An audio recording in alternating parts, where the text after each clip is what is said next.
চলে এসেছে আজকের প্রশ্ন, আরেকটি প্রশ্ন নিয়ে। একটি আয়তক্ষেত্রের বাগানের পরিসীমা 16 মিটার এবং কর্ণ 4 মিটার, তাহলে ক্ষেত্রফল কত? তাহলে এই ধরনের অঙ্কের ক্ষেত্রে দেখো, কিছু ক্ষেত্রে আছে যে কনসেপচুয়াল হয়, কিছু ক্ষেত্রে ফর্মুলা বেস হয়।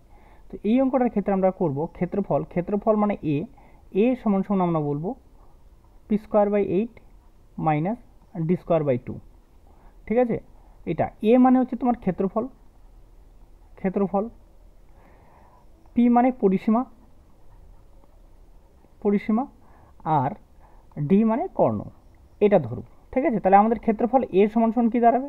পি এর মান কত আছে 16, তাহলে 16 ইন্টু 16 ডিভাইড বাই 8 মাইনাস কর্ণ কত 4, 4 ইন্টু 4 বাই কত হচ্ছে 2।